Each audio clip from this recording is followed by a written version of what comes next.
The following program is a West Tennessee PBS special presentation made possible through the generous financial support of viewers like you. Please visit westtnpbs.org and make a donation today so that we can continue to make local programs like this possible. Thank you. Their objectives is to help new and existing local businesses reach their potential. Hello, I'm Tom Britt on this edition of Tennessee's Talking.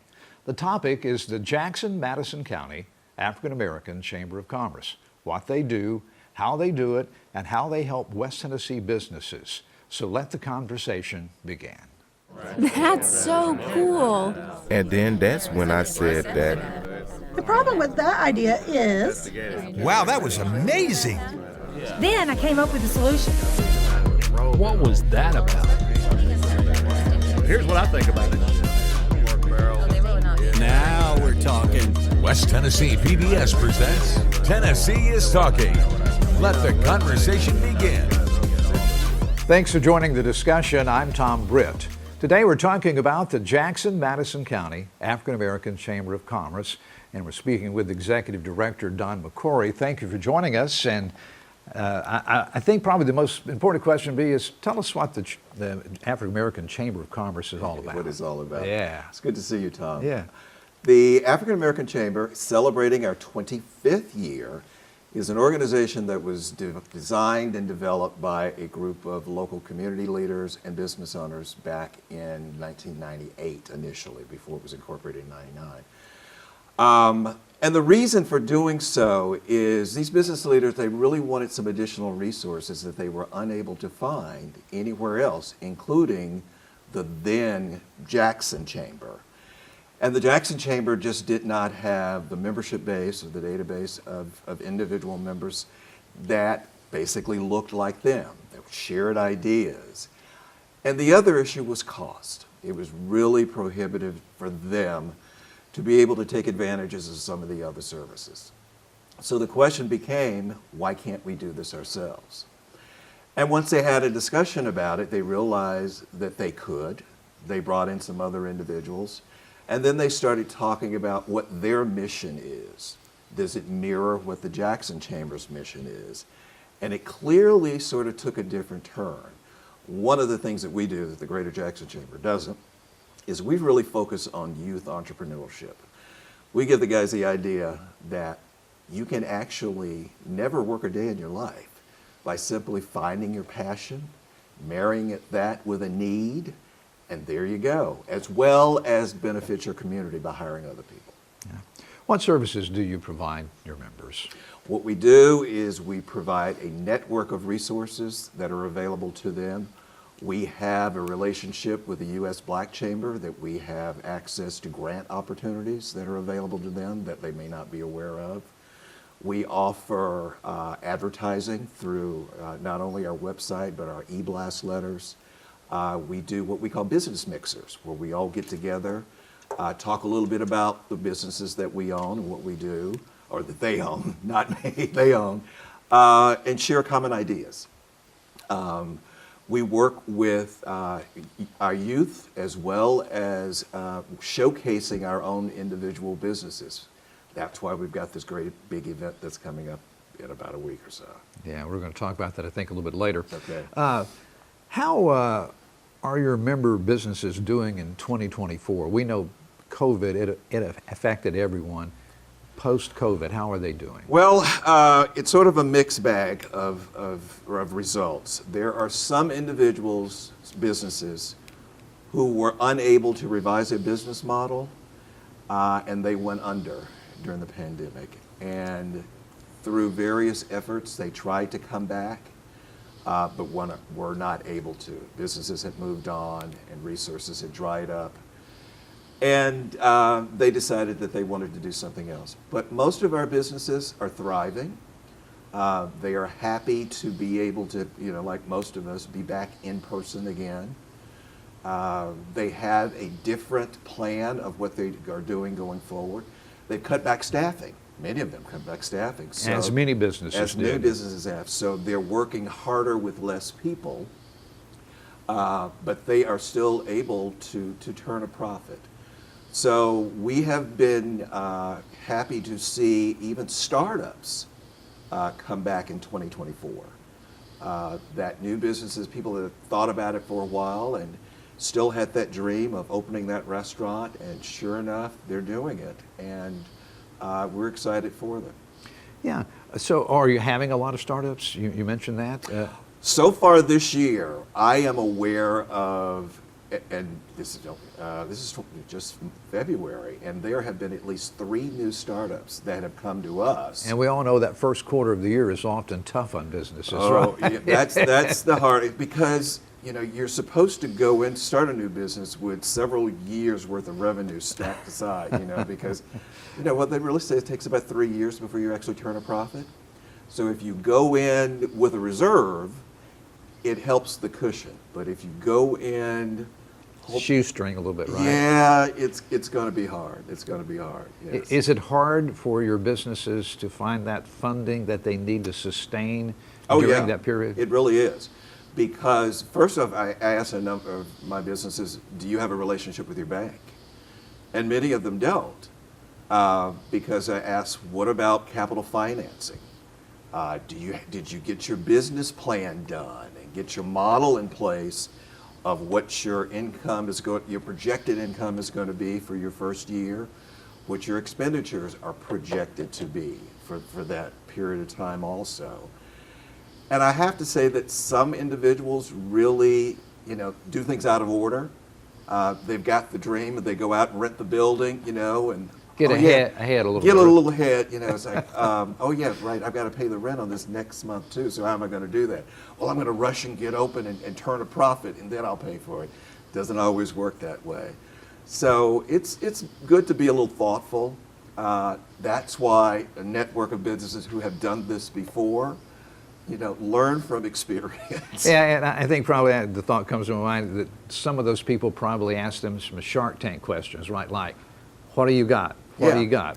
How long it's going to, pitch it, pitch it, yeah. We want to know exactly what you're going to do and how you're going to go about doing it.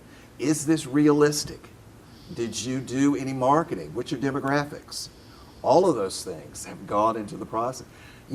There may be a dry cleaner across the street from you. How are you going to compete with them? Well, it was cheaper rent over this side of the street than it was. Which is important, but may not be the best location. May not be the best location. Right. Exactly. Right. Yeah.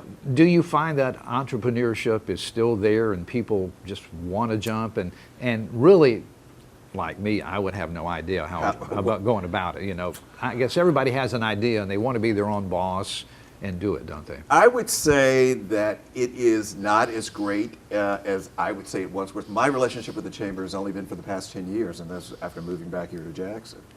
And there were more people that were more willing, people that had children that had graduated college, and now they were on their own, and they had these ideas that they've been holding in the back of their head for years, and it was time for them to take the leap and do it. And of course, they could use their children as free labor. But now, it's not nearly as great.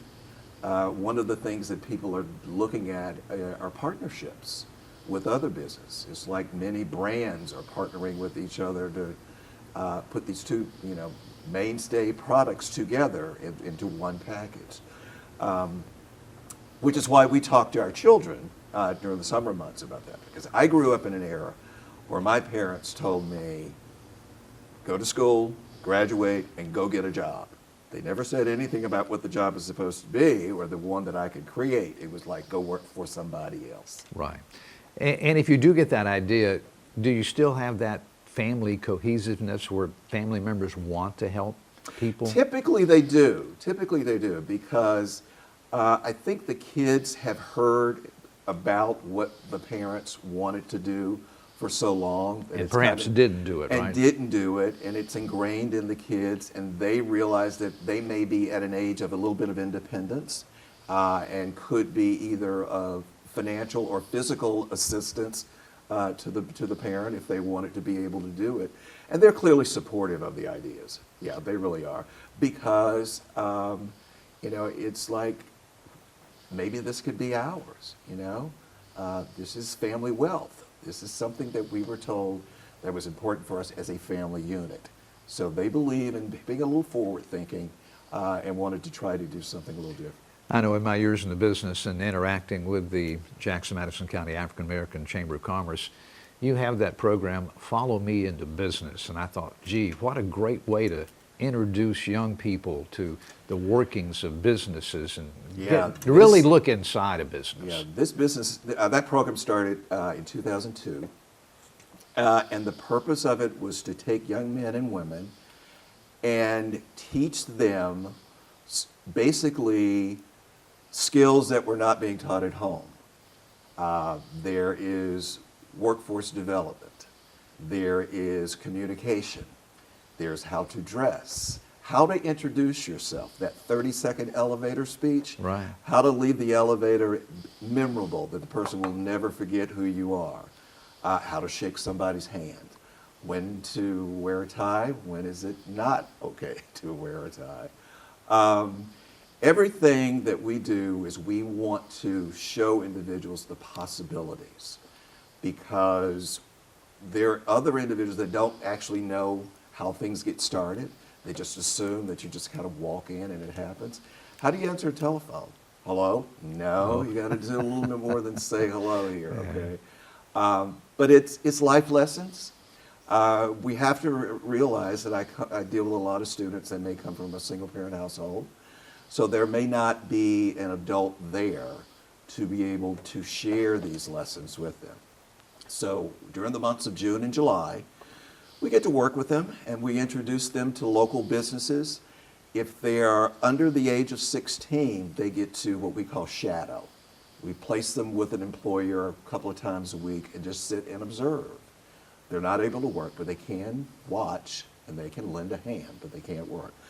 Now, the older individuals between the ages of 16 and 18, we actually place them with an employer to allow them to earn up to 40 hours a week at minimum wage for the last 4 weeks of the program.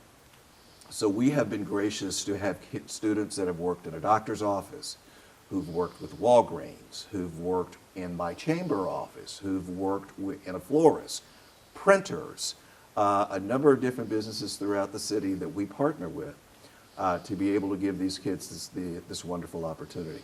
And the best part about the program is you can come back next year. Wow. It's not limited to just 1 year, as long as you don't age out. You know, once you hit 19, you're on your own. You're right? on your own. You're on your own. Yes. Yeah, and I was thinking too, because I have grandkids, and young people are so much different than when I was young, because it seems that if it's not right here in my hand, I don't even know whether it's real or not. You know what I mean? If I don't put in an address, I don't think I can find my way downtown. Oh. Do you have to teach kids about looking around instead of looking here? Looking at that digital computer, yeah. And we like to say, let's put it down for a while and realize that there are other ways to do this. Maybe a little slower, maybe not as convenient, but hey, I didn't have a cell phone growing up, and I somehow managed to get from point A to point B. Right. It is interesting, because I was in the news business so long. We get new young people in the business, and we'd say, okay, you need to go downtown to the courthouse or city hall to cover whatever's going on. And they go, okay, can you give me an address? I have to plug it into my GPS. And I always would joke with them. I said, you really should just get out someday and drive the city and look around and see what's where, because you may drive up on a better story than what you're going to, So, kids don't do that as much, I don't think. Do you? I would say no. They are so nothing against them. It's just how it is. Laser focused on whatever the moment is calling for, and whatever thing is attracting their attention. What TikTok video is going on, or what celebrity is doing what. So it's like, let's dial it back for just a minute. Couple of hours. Yeah, okay? A couple of hours, And I'm sure the Follow Me into Business program really opens their eyes sometimes, doesn't it? It does. Because we invite community leaders in. It's really interesting to have the question and answer session when my banking people come in to talk about finance, talk about budgeting, to talk about credit. When they hear the stories of credit and how it follows you, literally follows you, they are like, what do you mean? I didn't pay for it, so it's like I just couldn't afford it. So isn't it like you get You get a pass? No, you don't get a pass. It stays with you. Who can join, and what's the best way to become involved with the African American Chamber of Commerce? That's a great question, and I'm happy to share every chance that I get that this organization is open to everyone. While our focus and our mission has primarily been on minority business, we have other individuals that are members of the organization that are not minority, that are also a member of the Greater Jackson Chamber as well. And I would say that they believe in what we do. And it's all about the mission. It's all about community service. It's all about making a difference. So we would invite you to visit our website for more information about the organizations and the program we offer. And that can be found at jmcaacc.org. That's jmcaacc.org. To give more about our history, to tell you about our upcoming events, to tell you about who our members are. Our membership director is out there. So yeah, we would invite you to explore and give us a call in our office. I would love to meet with you and talk to you about what we do and see if we could partner and, make a difference. Is the business community in Jackson and West Tennessee willing to share and offer tips and maybe share knowledge? In my experience, yes. There's nothing, proprietary that people want to hold on to. Maybe a recipe, nobody's going to tell you everything that's in it. But in terms of shared ideas and shared problems and solutions, those are very, very easy to come by. Because you put individuals in a room together, and their natural shared passion for what they do comes through. And because of that, they're willing to help out anywhere they can, with anyone that they can. Which is important, isn't it? Which is. I mean, it's a form of not just communication, but it's also the civic and the right thing to do. And community, isn't it? And sense of community. Yeah, that's true. And we do love our community here. Yeah. And the benefits that you say would come from taking part in the chamber, you walk away with? That warm and fuzzy feeling that you get, but look whose life I've changed. I'm serious. Yeah, I know. Look at the impact you have when you see this in the summer, these kids that are walking away from this program.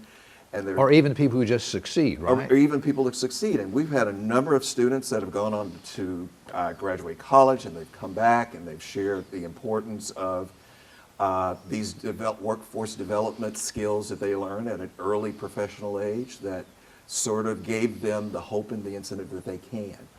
Tom, I just have to say that not often enough, students don't get to see people that look like them to allow themselves to dream bigger than outside of their own backyard. We have students specifically that live in the East Jackson community that have never been out north. They have no idea what's beyond Interstate 40, right? Interstate 40, yeah. Really. Yeah. Old Hickory Mall was about the furthest north. Yeah. And now that it is not as attractive as it has been. But hopefully coming back. So yeah. Under a different format of we do know about the plans that are going on for the city. Which is exciting, Which are very, very exciting. Yeah. Tell us about this year's, the Chamber's big event, of course, the Jewel Award. Our signature event, the Jewel Awards. And the Jewel stands for Joining Entrepreneurs with Enterprising Leadership. This, as I said earlier, is our 23rd year, and the reason for the idea came behind celebration. These business owners had never been recognized for anything, and they said, okay, let's celebrate ourselves. Let's reward ourselves for first having the dream and being resilient and persevere and able to make a difference in our community. So we've got 4 different categories that we recognize businesses in based on how long they've been in service. The Ruby Award is businesses up to 5 years. Diamond Award, 6 to 10. Emerald, between 11 and 20. And the Jewel itself for more than 20 years of service in the industry. Businesses can nominate themselves, or they can be nominated by someone else. And there is a panel that reviews all of the individual nominations and the eligibility criteria that they sit on. I am so happy that I am not on that committee, so I don't have to make that decision. That'd be tough, yeah. I just get to see the results, and we will announce them. It's like, you know, any other awards ceremony.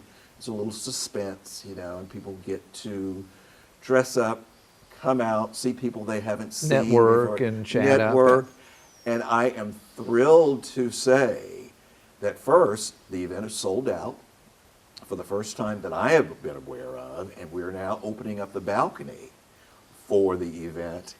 And thanks to West Tennessee PBS, they will be filming and broadcasting this event to be shown at future dates. So we are really excited about that one. People are talking about, you mean I have to really get dressed up now because I'm going to be on television? I said, yep.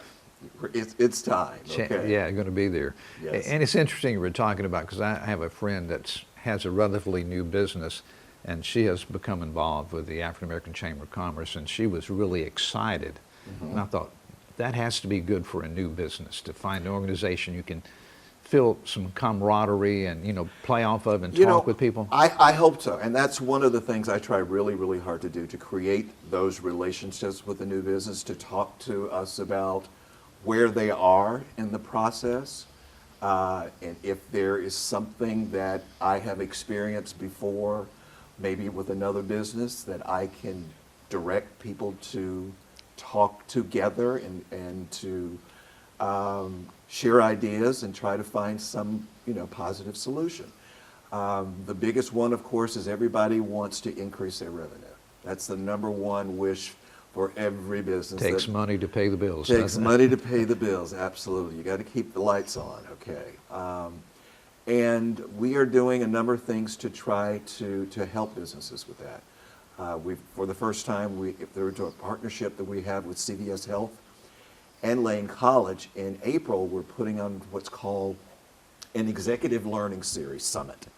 For 3 days, we've got leaders that are coming in from the Small Business Administration, coming in from the bank, talk about capital finances. We've got someone coming in to talk, 2 people to talk marketing, whether it's direct marketing or social or digital marketing. It's a new age of how to get people interested in your goods and your services. So we're going to have a same program that people are going to pitch their ideas. We've got marketing professionals that are going to be able to listen to you, to see, you know, where you are and give helpful hints on how you can improve that, and also talk about some funding options as well. Yeah. So we're really grateful for that. And it's probably going to have about 20, 25 individuals. We got the CVS people are coming in from Rhode Island. We've got local individuals as well who are going to take part in this. But it's a time commitment for the individual businesses. Can you be away from your business for 3 days between 9 and 3? I mean, it's going to be impactful, but can you make the time to be able to make it work for you? And I know too, you have that golf tournament, and we're pretty close on time. We're a couple of minutes left. But you have that big golf tournament every year too, don't you, to raise a little money? Oh, yes. Our favorite celebrity golf tournament. Yeah. This is a fundraiser for the Follow Me Into Business program, and it's also a place where we reward the Follow Me Into Business students for an essay contest that they participate in at the end of the summer. But yeah, the Follow Me Into Business Celebrity Golf Classic, for 7 years, one of the favorite sons of Jackson comes back every year to play for us, Ed Too Tall Jones. And we hope that he comes back again. We've got several other sports figures that join in for a round of golf. Great day of fun. You go out, just play. There's a ball drop contest. There's a silent auction for a really, really worthy cause. So. And there will be more information, I'm sure, coming about There'll that. be more information about sign that up as and we take get, part, right? get further along throughout the course of the summer. Well, Don, thanks for stopping by and talking today. We've about run out of time. It's been my pleasure. Thank you for having me. From the Jackson-Madison County African American Chamber of Commerce, Don McCorry has been here on this Tennessee is Talking. I'm Tom Britt, and remember, you can stream today's program and allow Channel 11 programs on the PBS app, the West Tennessee PBS YouTube channel, and on westtnpbs.org. And you can keep the conversation going. Follow West Tennessee PBS on social media. Thank you for joining us. Do you have a topic you'd like to see discussed on a future episode of Tennessee is Talking? Maybe you want to be a guest and have something to talk about. Send your ideas to tnistalking@westtnpbs.org. Include all your contact information and let the conversation continue.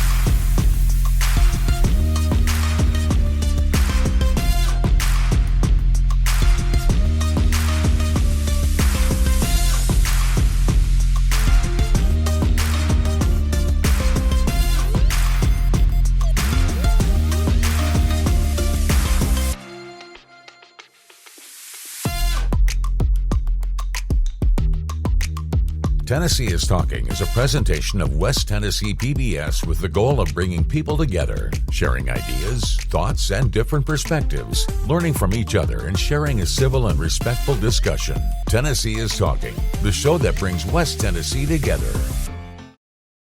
This program you've been watching was made possible through the generous financial support of West Tennessee PBS viewers like you. Please visit westtnpbs.org and make a donation today so that we can continue to make local programs like this possible. Thank you.